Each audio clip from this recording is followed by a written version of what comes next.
Hello everybody, this is Willie, where's HavMire, come to talk to you today with one of my HavMire thoughts. This one is on the subject of reprogramming the black consumer. It's part of my Black on Black series, so keep in mind that these are geared toward promoting black self-love and eradicating black self-hate.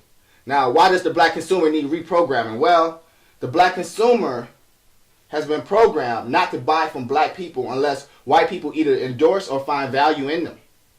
Now, if you don't understand this fact or this information that I'm giving, if you don't accept it as a black business owner, you will fail miserably. Now, what can we do to change that mind state? What can we do as a black business owner, entrepreneur, marketer, sales reps even? What can we do to change the mind state of the black consumer and get them geared around to finding value in black business? First, we need to understand why they have such disvalue for us, why we feel like our products and services are inferior in some kind of way. If you talk to a black person about what words come to mind when they think of black-owned business, they will say very negative words. It's a lot of very negative connotations and stereotypes that go along with black-owned businesses. Some are created by us, and some are created by our perception of us. If we don't find value in ourselves, it's hard to find value in people that look like us. It's hard to find value in the services provided by or products provided by people that look like us. This is evident by the fact that we don't spend any money in our own community with our own businesses.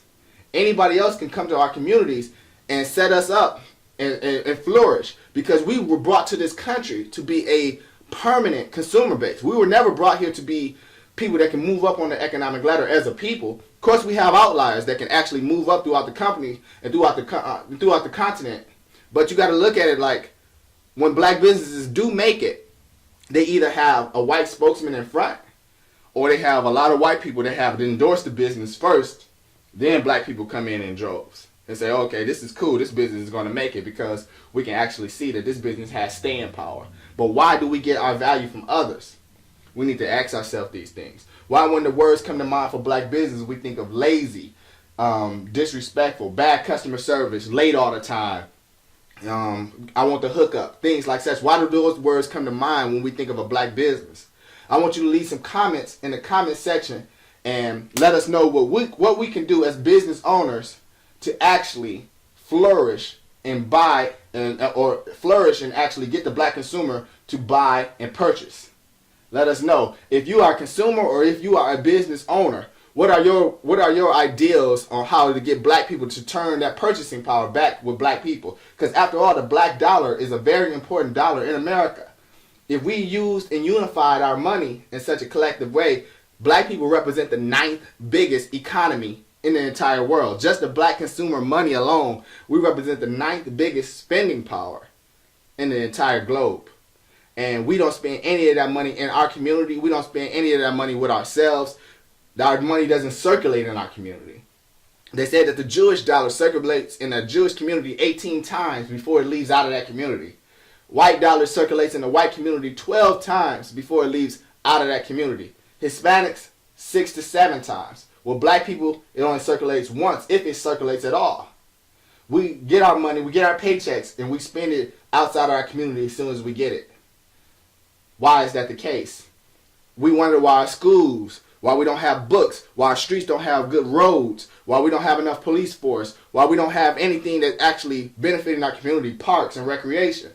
And it's because we consume, but we don't produce anything, and we don't spend our money with ourselves. So if we actually turn that money back, have black insurance companies, black banks, black businesses in general, black supermarkets, what could we do with those money? What could we do with that money that we would be generating in our own interest? What could we do with that money? Think about that. We could start a black global economy and just cater to black people globally. And we can do some things to actually uplift ourselves as a unified group. Can we unify though? That's one of the big questions. Let me know what you think. Peace. Now, how are we going to do these things? How are we actually going to get these consumers to view blackness as something positive? How are we going to actually get them to view blackness as something that they can wrap their minds around as something that is positive?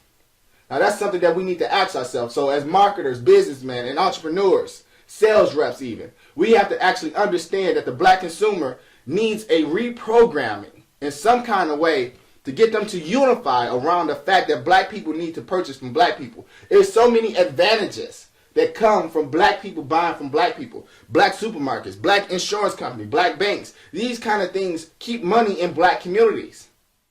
For more information on this, you should read books by Dr. Claude Anderson. He has a book, Powernomics, that talks greatly about this. And he also does a lot of lectures, so you should look him up also.